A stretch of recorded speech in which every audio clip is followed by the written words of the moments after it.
আসসালামু আলাইকুম, কেমন আছো সবাই? আমরা একটা সমাণু নিয়ে, অ্যারোমেটিক যৌগের সমাণু নিয়ে কথা বলেছি। তো ওইখানে কমেন্টে পুরো সমাণুটা পড়িয়ে দিতে বলা হয়েছে।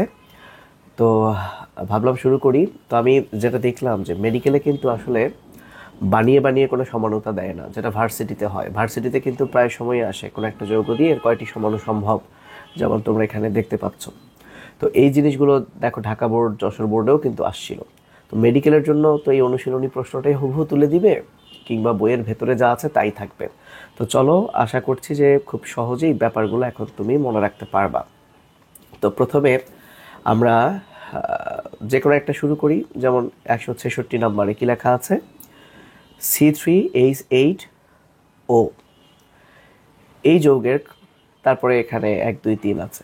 মনে হতে পারে ভাইয়া এরকম প্রশ্ন তো মেডিকেলে আসবে না, তাহলে এটা কেন পড়াচ্ছেন? আসলে না আসলেও এটা তো আসতে পারে কয়টি সমাণু সম্ভব। এই যে যেহেতু এখানে 3টা সঠিক, কিন্তু কিভাবে হলো সেটা আমরা এখন দেখব। তাহলে এই 3 4 2 1 অপশনে থাকতেই পারে। আচ্ছা, তো এক্ষেত্রে তোমরা যে কাজটা করবা, আমি চলো তাহলে শুরু করি।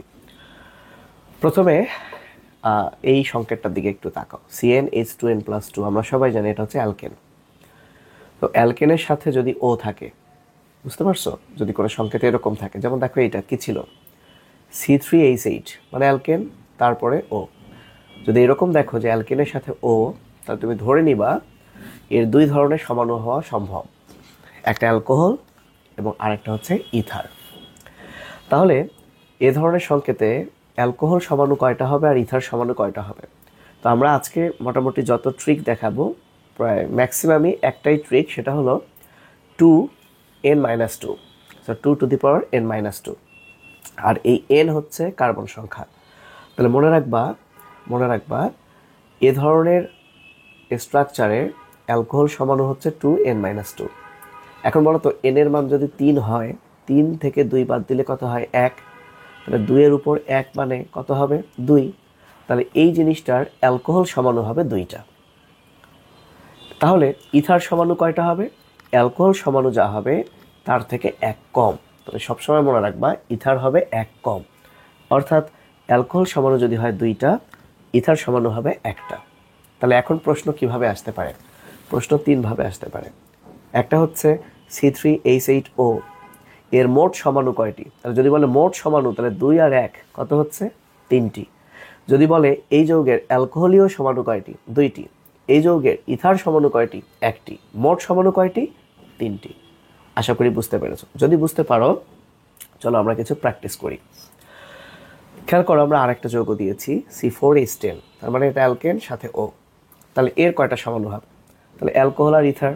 তাহলে এখন এন এর মান যদি আমি 4 বসাই, তাহলে 4 - 2 কত থাকছে? 2। তাহলে 2 মানে কি? 4। তাহলে এর হবে 4, আর 4 থেকে 1 কম মানে কি? 3। তাহলে মোট সমাণু কয়টি? 7টি। আশা করি তোমরা বুঝতে পেরেছো। চলো আমরা আরেকটা প্র্যাকটিস করি। C5H12O। তাহলে চলো দেখি। তাহলে অ্যালকোহলে এই এন এর মান যদি আমি 5 বসাই, 5 - 2 কত হচ্ছে? 3। তাহলে 2 মানে কত? 8। 8 মানে তাহলে এখানে একটা কম, তাহলে কত? 7। তাহলে মোট হচ্ছে 15। কি বোঝা গেল? আচ্ছা, আশা করি তোমরা বুঝতে পেরেছো। এবার আসো, যদি স্ট্রাকচারটা এরকম হয়, সেটা হলো অ্যালকিন দেন ও। যেমন এই যে প্রশ্নটা এসেছিল C3H6O, এটা কিন্তু অনুশীলনীতে আছে তোমাদের। তাহলে C3H6 কি? অ্যালকিন। তাহলে অ্যালকিন প্লাস ও, এরকম যদি স্ট্রাকচার থাকে, তাহলে সমাণু হবে হয় অ্যালডিহাইড না হয় কিটোন। এছাড়া ইনল সমাণু হইতে পারে, আমরা মূলত অ্যালডিহাইড কিটোন হবে ম্যাক্সিমাম ক্ষেত্রে। তাহলে অ্যালডিহাইড হবে না হয় কিটোন হবে। কিভাবে বের করব অ্যালডিহাইড না কিটোন? একই রুল, একই ট্রিক, 2n-2। এই এন কি? এই এন হচ্ছে কার্বন সংখ্যা। তাহলে এখানে যদি আমি এখন 3 লিখি, 3 থেকে 2 বাদ দিলে কত হয়? 1। 2 মানে কি? 2টি। তাহলে এই যৌগের অ্যালডিহাইড সমাণু হবে 2টি। এখন কথা হচ্ছে কিটোন সমাণু কতটি হবে? এইটা তুমি একটু মাথায় রাখো যে এই ধরনের স্ট্রাকচারে কার্বনের মান, মানে কার্বনের সংখ্যা 2 থাকুক, 3 থাকুক আর 4 থাকুক, এই 4 পর্যন্ত, 2 3 4, এর জন্য এন এর মান অলওয়েজ 1। মানে 1 বলতে যদি এন এর মান মানে কার্বন সংখ্যা 2 3 4 যাই থাকো, এখানে 3 আছে, যদি 4 থাকতো বা যদি 2 থাকতো তাহলে কিটোন সমাণু হবে 1টি। এটা মনে রাখো। তাহলে এবার বলো এই যৌগের মোট সমাণু কয়টি? অ্যালডিহাইড 2টি, কিটোন 1টি। কিটোন কেন 1টি? এন এর মান 2 3 4 এর জন্য 1, এটাই মনে রাখো। পরীক্ষা আসলে 2 3 4 এটা দিয়েই দিবে। তাহলে 2 আর 1 কত হয়? মোট সমাণু হচ্ছে 3টি। তো চলো আমরা একটু প্র্যাকটিস করি। C2H4O এর কতটি সমাণু সম্ভব? তাহলে যেহেতু এটা অ্যালকিন প্লাস ও, তাহলে অ্যালডিহাইড এবং কিটোন সম্ভব। এখন অ্যালডিহাইডের ট্রিক কি? 2n-2, এন এর মান যদি আমি 2 বসাই, এন এর মান কত বসাই? 2, তাহলে 2 - 2 0, 2 টু দি পাওয়ার 0 মানে কি 1। আর আমি তো বলেছি 2 3 4 কার্বনের জন্য কিটোনও কত? 1। তাহলে মোট হচ্ছে কয়টি? 2টি। তাহলে প্রশ্ন যদি বলে মোট সমাণু কয়টি হবে? 2টি। অ্যালডিহাইড সমাণু 1টি, কিটোন সমাণু 1টি। আচ্ছা চলে আসি এবার আরেকটা প্র্যাকটিস করি। C4H8O, তাহলে বলো তো এটা কত হবে? অ্যালডিহাইড কিটোন যে কোনো একটা হবে। অ্যালডিহাইডের ট্রিক, তাহলে এন এর মান কত বসাবো? 4, 4 - 2 কত হবে? 2, তাহলে 2 টু দি পাওয়ার 2 কত? 4, আর 4 পর্যন্ত কিটোনের 1, তাহলে মোট সমান হচ্ছে 4 আর 1 5। বুঝতে পেরেছ? ওকে, এখন দেখো এটা হচ্ছে অ্যালকেন। একটা প্রশ্ন আসছিল, তুমি যদি একটু খেয়াল করো, আমি যদি প্রশ্নে চলে যাই, এই যে 165 নাম্বার প্রশ্নটা দেখো। C5H12 যৌগটি, তাহলে এই যৌগটিতে অ্যালকেন, 5 2 10 আর 2 12, আবার কত? 5 12 60 আর 12 72, আণবিক ভরও 72। তাহলে কয়টি সমাণু সৃষ্টি করবে? এই অ্যালকেন জাতীয় যৌগের কয়টি সমাণু হবে? এটা আমরা বের করব কিভাবে? চলো আমরা দেখি। তো যদি অ্যালকেন হয়, যেমন এই যে C5H12 যেটা অনুশীলনীতে আসছে, সেটাই আমরা আলোচনা করি। এইখানে শুধু মাথায় রাখবা, তাহলে এটা তো অ্যালকেন 2n-4 + 1। এই যে একটা কথা, তাহলে আমরা এতক্ষণ সকল ট্রিক শিখছি n-2, কিন্তু অ্যালকেনে 2 টু দি পাওয়ার n-4 + 1। তাহলে n এর মান কত? 5, 5 বসিয়ে দিই।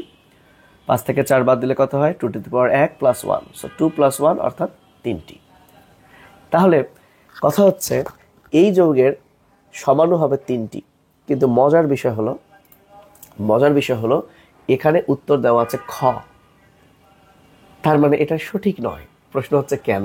খেয়াল করো, এখানে যে প্যাচটা লাগাইছে 3টি অবস্থান সমাণু দিয়েছে।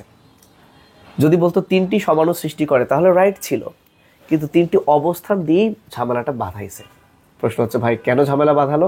কারণ অ্যালকেন তো অবস্থান সমাণু দেয় না। হায় হায়, তাহলে এইগুলো আবার মনে রাখবো কিভাবে যে কে কোন সমাণু দেয়? আচ্ছা চলো, এইটা মনে রাখার জন্য তোমাদেরকে একটা ব্যাপার বলি। অ্যালকেন, অ্যালকিন, অ্যালকাইন, তোমরা তো জানো যে গাঠনিক সমাণুতা 5 ধরনের। তুমি মনে রাখবা অ্যালকেন, অ্যালকিন, অ্যালকাইন। এই সিরিয়ালটা তো মনে থাকবে, কেন কিন কাইন। তাহলে মনে রাখবা আলোচনা করব অজানা অচেনা জিনিসের জন্য। আলোচনা হবে কার জন্য? আবার বলি, আলোচনা হবে অজানা অচেনা জিনিসের জন্য। অর্থাৎ অ্যালকেন সমানুতা দিবে আলো ফর আলোক সমাণু, চেনা চনাতে চেইন সমাণু। অ্যালকিন আর অ্যালকাইন দুজনই দিবে অ মানে অবস্থান সমাণু, বাট চেনাতে তো চেইন, কিন্তু অ্যালকিন দিবে যাতে জ্যামিতিক সমাণু। তাহলে যদি বলে কোনটি জ্যামিতিক সমানুতা প্রদর্শন করে, তাহলে অবশ্যই অ্যালকিন। অ্যালকাইন অ্যালকেন কিন্তু হবে না, ডাবল বন্ড যেখানে থাকবে সেটাই জ্যামিতিক সমাণু। সাথে তো আরো কিছু শর্ত আছে। তাহলে কি বললাম বলতো? অ্যালকেন দেখো অবস্থান সমানুতা দেয়ই না, তাহলে 3টা সমানুতা দিবে, কিন্তু সেটা তো অবস্থান না, এই কারণেই ওটা কিন্তু ভুল। তাহলে মনে থাকবে আলোচনা অজানা অচেনা, আলোচনা অজানা অচেনা। এখন কথা হচ্ছে ভাই প্লিজ তাহলে বলেন বাকিগুলো কে কোন সমাণু বলবে? তোমাদের নিশ্চয়ই মনে আছে, তোমরা একটু আগে পড়েছো যে ইথার হচ্ছে একটা কম, পড়ছো না? তাহলে মনে রাখবা এই অ্যালকোহল আর ইথারের মধ্যে ইথার 2টা সমানুতা দেয়, সেটা হলো কম। কম মানে কি? কার্যকরীমূলক আর মতে মেটামেরিজম। ভুল করবা না, ইথারের সমাণু 2টা, কম। ইথার মানেই কম, ওই যে ওখানে আমরা বললাম একটা কম। কতে কার্যকরীমূলক, মতে মেটামেরিজম, কতে কার্যকরীমূলক, মতে মেটাবলিজম। আর অ্যালকোহল কি কি সমানুতা দেয়? আচ্ছা অ্যালকোহল মানে কি? বোতল, বা বুঝতেই পারছো, এইটা যদি কেউ খায় তাহলে সে যে কাজগুলো করবে এই কাজগুলো কি হয়ে যাবে? অচেনা কাজ। মানে কেউ অ্যালকোহল খেলে ঠিকঠাক ভালো কাজ করবে না, অচেনা কাজ করবে, যে তুই কি করছিস, তার মানে অ্যালকোহল খাইছে, মাথা ঠিক নাই। অর্থাৎ অ্যালকোহল 3টা সমাণু দিবে, অবস্থান, চেইন আর কাজতে কার্যকরীমূলক। অবস্থান, চেইন আর কাজতে কি? কার্যকরীমূলক সমানুতা দিয়ে দিবে। আচ্ছা এখন তাহলে ঘটনা কি? তাহলে আমরা এটাও পড়লাম তাহলে এখন একটা দেখো কার্যকরীমূলক সমানুতা নিয়ে কিছু কথা আছে। তাহলে আমরা দেখলাম অ্যালকোহল ইথার এই দুজনই কার্যকরীমূলক সমানুতা দেয়, কারণ অ্যালকোহলে আমরা কি পড়েছি অচেনা কাজ, আর ইথারে কি পড়েছি কম, দুটাতেই ক আছে। তো যদি কখনো প্রশ্ন হয় ইথানল এবং ডাইমিথাইল ইথার কি সমানুতা দেয়, খেয়াল করো ইথানল এবং ডাইমিথাইল ইথার এই দুইটার মধ্যে কমন কি কার্যকরীমূলক, কারণ অ্যালকোহল তো মেটাবলিজমে নাই, তাহলে এটা হচ্ছে কার্যকরীমূলক সমানুতা দেয়। সাথে মনে রাখো অ্যালডিহাইড কিটোন এবং অ্যালকিনল, দেখো কার্যকরীমূলক কিন্তু চেঞ্জ হচ্ছে, অথবা যদি এইভাবে আসতে পারে প্রোপ্যানল অ্যাসিটোন, প্রোপ্যানল মানে কি অ্যালডিহাইড, অ্যাসিটোন কিটোন, এবং 2-propene-1-ol মানে অ্যালকিনল কিনল বা যেটাকে অ্যালাইল অ্যালকোহল বলে, এদের মধ্যে কি সমানুতা, তাহলে কার্যকরীমূলক। আচ্ছা টটোমারিজমের একটাই কথা, টটো বানানের মধ্যে দেখো ভাইজান কি আছে টো, তার মানে কিটোনের মধ্যেও কি আছে ভাইয়া টো, এই একটা কথাই মনে রাখবা যে টটোমারিজম দেখা যায় কোথায়, টটোমারিজম দেখা যায় কিটোনের মধ্যে, টটোমারিজম দেখা যায় কিটোনের মধ্যে। এবং একসাথে মুখস্থ করো কিটো ইনল টটোমারিজম, কিটো ইনল মানে কিটোন মূলকটা স্বতঃস্ফূর্তভাবে ইন অল হয়, ইন অল হয় মানে ইন ডাবল বন্ড থাকবে এবং একটা অল ওএইচ থাকবে। যেমন এখানে বলেই দিয়েছে প্রোপানন, প্রোপানন কি হবে প্রোপিন টু অল, এই যে ওয়ান অল না কিন্তু টু অল, এটাই পরীক্ষার জন্য কিন্তু খুব গুরুত্বপূর্ণ। কেন এটা পরীক্ষার জন্য গুরুত্বপূর্ণ, একটা তোমাদেরকে প্রশ্ন দেখাই, তোমাদেরকে একটা প্রশ্ন দেখাই, এই যে দেখো এই প্রশ্নটা, সরি কিটো ইনল টটোমারিতা প্রদর্শন করে কোনটি। আচ্ছা কিটো ইনল প্রদর্শন করে কিন্তু কিটোন, হয়ে যায় কি ইনল, তাই না, তাহলে প্রদর্শন করে কিটোন, সে স্বতঃস্ফূর্তভাবে চেঞ্জ হয় মাইন্ডেড, তাহলে প্রদর্শন করে একটাই টোন, এই যে প্রোপানন হচ্ছে আনসার। আচ্ছা আসো এই জায়গা দেখো প্রোপানন সাধারণত কোন সমানুতা প্রদর্শন করে, এগুলো কিন্তু অনুশীলনীর প্রশ্ন। সো যেহেতু কিটোন তাহলে টটো কিটো টটো টোটো, তাই না। এবার দেখো ডাইমিথাইল ইথার ইথানল একদম বই থেকে উঠাই দিছে, তাহলে কার্যকরীমূলক অ্যালকোহল আর ইথার কার্যকরীমূলক। আচ্ছা আমি যেটা দেখাতে চাচ্ছিলাম সেটা কি দেখাতে পারবো আদৌ, পারবো না কেন, এই জায়গা দেখো 43। আচ্ছা আমি কিন্তু পিডিএফটা আজকে দিয়ে দিব তোমাদের, হ্যাঁ। টটোমারিতা বা টটোমারিজম প্রদর্শন করে, তো যখনই দেখবা টো তাহলে কি টোন, টোন এই যে বিউটানল, তাহলে এর চেয়ে সহজ কিছু আর নাই। 44 নম্বরটাতেই হচ্ছে ঝামেলা, কি ঝামেলা বলেছে টটোমার কোনটি। তো প্রথমে তুমি খেয়াল করবা কার্বন আর অক্সিজেন গুণবা ঠিক আছে কিনা, ওকে। যেমন দেখো কার্বন অক্সিজেন হাইড্রোজেন গুণবা, যেমন এখানে দেখো, এখানে দেখো হাইড্রোজেন কয়টা, 3টা, আর 3টা কয়টা, 6টা, রাইট। তো 3 3 6, তাহলে এখানে দেখো হাইড্রোজেন 2 3 4 5 6 7, তাহলে এটা তো আগেই বাদ, বুঝতে পেরেছ। আচ্ছা এখন খেয়াল করো এখানে হাইড্রোজেন 2 3 4, তাহলে এখানে 6টা কিন্তু এখানে 4টা, এটাও বাদ। তাহলে উত্তর হবে খ এবং গ এর মধ্যে, কারণ এখানে হাইড্রোজেন কার্বন অক্সিজেনের মান ইকুয়াল। এখন বাসটা কোথায় দিয়েছে তোমাদেরকে জানো, বাসটা দিয়েছে এইখানে, দেখো ডাবল বন্ড আছে মানে কি ইন, আবার ওএইচ আছে মানে কি অল, তাহলে ইন অল, তাহলে এই টটোমারটা কি হবে ইন অল হবে, তাহলে এটাও ইন অল। আবার এখানেও দেখো ডাবল বন্ড আছে কি ইন, আবার ওএইচ আছে কি অল, কিন্তু খেয়াল করো তো অলটা 1 কার্বনে আছে 2 কার্বনে আছে না 3 কার্বনে আছে, 2 কার্বনে আছে, একটু আগেই বললাম প্রোপিন টু অল, তারপরে অলটা হবে কিন্তু টু অল ওয়ান অল না, এখানে কিন্তু অল মানে ওএইচটা কিন্তু 1 কার্বনে আছে, তাই এটা হবে না, উত্তর হবে কিন্তু গ, কারণ প্রোপিন টু অল হয়, এটা মনে রাখতে হবে। তাহলে এই যে অ্যাসিটন বা প্রোপানন সে কি হয়ে যায় প্রোপিন টু অল হয়ে যায়। আশা করি তোমাদেরকে বোঝাইতে পারছি, আমি পিডিএফটা তোমাদের কাছে দিয়ে দিব, হ্যাঁ। আচ্ছা এখন আসো গতদিন তো আমরা এই এই জিনিসগুলো পড়লাম, আমি যদি এখন শুরু থেকে আসি ভাইয়া, আমি যদি টটোমারিজম তো হয়ে গেল, এই যে টটোমারিজম, তাহলে এর আগে কি আছে মেটামারিজম। তো মনে রাখবা মেটা, মেটা মানে একটা মেয়েটা, একটা মেয়ের কথা ভাবো। তো এই যে দেখো কি লিখছি 2 নাম্বার মেটা কই আসলে 2 নাম্বার বলতে বোঝাচ্ছি সেকেন্ডারি। তো সেকেন্ডারি দিয়ে দুইটা জিনিস আছে, সেকেন্ডারি অ্যামিন হয়, সেকেন্ডারি অ্যালকোহল হয়। তো এই সেকেন্ডারি থাকলেই বুঝবো এটা মেটামারিজম, আর কইতে এই যে কতে কি কিটোন আর রস্যইতে কি ইথার। তাহলে মেটামারিজম দেখায় কারা কারা, মেটামারিজম দেখায় 2 নাম্বার মেটা কই, এই যে মেটা মানে মেটামারিজম, 2 নাম্বার মানে সেকেন্ডারি, কইতে হচ্ছে কিটোন এবং ইথার। তাহলে মোটামুটি কিন্তু সব হয়ে গেল। এখন তোমাদেরকে একটু বইয়ের হাজারি স্যারের বইয়ের কিছু ব্যাপার দেখাই। এই যে দেখো লেখা আছে গাঠনিক সমানুতা 5 প্রকার, এই নাম 5টা নিয়েই এতক্ষণ আলোচনা করলাম। এর মধ্যে চেইন সমানুতার ভেতরে অনেক কথা আছে, যেমন তোমাকে প্রশ্ন করতে পারে বিউটেন এবং 2 মিথাইল প্রোপেনের মধ্যে কোন সমানুতা দেখা যায়। তো তুমি শুধু একটা জিনিসই ভাববা বিউটেন আর 2 মিথাইল প্রোপেন এই দুইটার মধ্যে পার্থক্য কোথায়। বিউটেন 4 কার্বন ছিল, প্রোপেনও 4 কার্বন, কিন্তু 3 কার্বনে এক শিকল আছে আর মিথাইলটা আর একদিকে চলে গেছে, তার মানে শাখা হয়েছে। তাহলে যখনই তুমি শাখাবিহীন আর শাখাযুক্ত দেখবা তাহলে ধরে নিবা সেটা হচ্ছে চেইন, কারণ চেইন মানে শিকল, এই শিকলটা শাখাবিহীন বা শাখাযুক্ত। এই জিনিসটাকে আমি একটু সাজিয়ে গুছিয়ে কিভাবে দিয়েছি জানো, এই যে এখানে একটা দিয়েছি যে চেইন সমানুতাতে সমগোত্রীয় শ্রেণী একই। একটা জিনিস দেখো, শুধুমাত্র কার্যকরীমূলক সমানুতাতে সমগোত্রীয় শ্রেণী হবে ভিন্ন। যখনই তুমি দেখবা দুইটা ভিন্ন কার্যকরীমূলক, ধরো তোমাকে বললো অ্যালডিহাইড ও কিটোন বা অ্যালকোহল ও ইথার ভিন্ন কার্যকরীমূলক, তাহলে সেটা ডেফিনেটলি কার্যকরীমূলক সমানুতা। কারণ সমানুতা মানে পার্থক্যটা যদি কার্যকরীমূলকের পার্থক্য হয় তাহলেই না কার্যকরীমূলক সমানুতা হবে।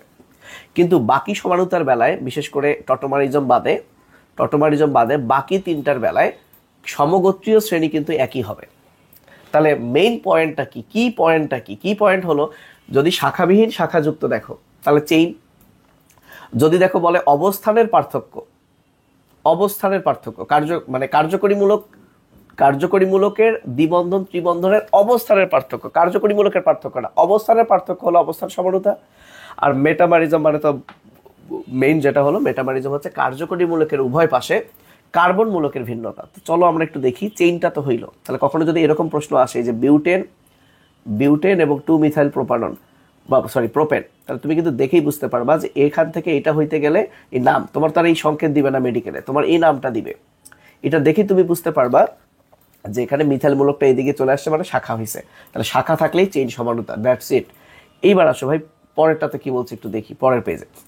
এই যে দেখো অবস্থান সমানুতা। আচ্ছা, অবস্থান সমানুতা একটা জিনিস দেখো, যখনই তুমি দেখবা বিউট 1 ইন বিউট 2 ইন এর মধ্যে কোন সমানুতা, তুমি বলো তো দুটাই কি একই সমগোত্রীয় না? একই সমগোত্রীয়। পার্থক্য হয়েছে কার, দ্বিবন্ধনটা 1-এ ছিল হয়ে গেছে 2, তার মানে অবস্থানের পার্থক্য হয়েছে, তাহলে অবস্থান সমানুতা। দেখো প্রোপানল 1 প্রোপানল 2 দুটাই কি একই কার্যকরীমূলক না? তাহলে কার্যকরীমূলক একই মানেই সেটা কার্যকরীমূলক সমানুতা হবে না, সেটা হবে অন্য কিছু। যদি এখানে শাখার ব্যাপার থাকতো তাহলে চেইন সমানুতা, কিন্তু শাখা নাই, এখানে 1-এ ছিল অল, এখানে 2-এ অল, তার মানে এটা অবস্থানের পার্থক্য হয়েছে। ঠিক আছে, তাহলে অ্যালকোহল মূলকটা এটা একটা কার্যকরীমূলক, তার অবস্থানের পার্থক্য হয়েছে 1-এ আর 2-এ, তাহলে এটা অবস্থান সমানুতা। ওকে, তাহলে এবার যদি আমরা একটু আসি কার্যকরীমূলক সমানুতা। দেখো তোমাকে এটা একটু আগে দেখাইছি, ইথানল এবং ডাইমিথাইল ইথার কার্যকরীমূলকই আলাদা, তাহলে কার্যকরীমূলক সমানুতা শেষ। আর পরের পেজ আর লাস্ট পেজ দেখো মেটামারিজম। দেখো মেটামারিজমে কিন্তু একই রকম কার্যকরীমূলক, এই যে মিথক্সি প্রোপেন, ইথক্সি, এইগুলো মানে তো ইথার। তাহলে দেখো তো যদি তোমাকে কখনো বলে এইটা এবং এইটার মধ্যে কোন সমানুতা, দেখো তিনটাই কিন্তু ইথার, তাহলে একই কার্যকরীমূলক। তাহলে এখানে পার্থক্য হয়েছে কোথায় জানো, এই যে ইথারের যে কার্যকরীমূলক তার এ পাশে দেখো কার্বনের সংখ্যা কত আর এ পাশে দেখো কার্বনের সংখ্যা কত, ভ্যারি করছে। এই যে ইথার কার্যকরীমূলক, কার্বনের সংখ্যা কি বা অ্যালকাইল মূলকের সংখ্যা কি, ভ্যারি করছে। তাহলে যখন কার্যকরীমূলকের উভয় পাশে কার্বন সংখ্যা ভ্যারি করবে সেটাই হলো মেটামেরিজম। যেমন দেখো ভাই পেন্টোন 2 ওন, তাহলে তিনটাই কিন্তু একই সমগোত্রীয় শ্রেণী, তাহলে পার্থক্য কি, ওন মানে কিটোন, এই যে এটা হচ্ছে কিটোন মূলক। তাহলে এখানে দেখো এই কার্যকরীমূলকের এ পাশে আর এ পাশে কার্বনের সংখ্যার সাথে এই কার্যকরীমূলকের এ পাশের কি ভ্যারি করছে, তাহলে এরা হচ্ছে মেটামেরিজম। আর টোটো মানে কি, ওই যে টাটা কোম্পানির টাটা গাড়ি আছে না, মানে চলে, এই টোটো মানে কি গতিশীল, তার মানে এটাও একটা কার্যকরীমূলক সমানুতা, কারণ এখানে কি হয়েছে কিটোন থেকে ইনল হয়েছে, কার্যকরীমূলক চেঞ্জ হয়েছে, কিন্তু এটা গতিশীল। এবং এখানে শুধু একটা কথাই মনে রাখবা, কিটোন, এই যে টো ভাই আমি তো বলেই দিছি, টো এবং টো। তো আশা করি তোমরা বুঝতে পেরেছো, এই ছিল সমানুতা নিয়ে সবকিছুই আলোচনা, বিশেষ করে গাঠনিক সমানুতা। জ্যামিতিক সমানুতা কিন্তু অনেক সহজ, তারপরে যদি তোমরা চাও তাহলে আমি আজকের মধ্যে ভিডিও দিব, তোমরা কমেন্ট করে জানিয়ে দিতে পারো যে তোমাদের কি অবস্থা আর কেমন লাগলো ভিডিওটা, জানাও। মনে হয় একটু লেন্দি হলো, বাট আমি চেষ্টা করলাম আমার সর্বোচ্চটা দেওয়ার। ভালো থেকো, আল্লাহ হাফিজ, আসসালামু আলাইকুম।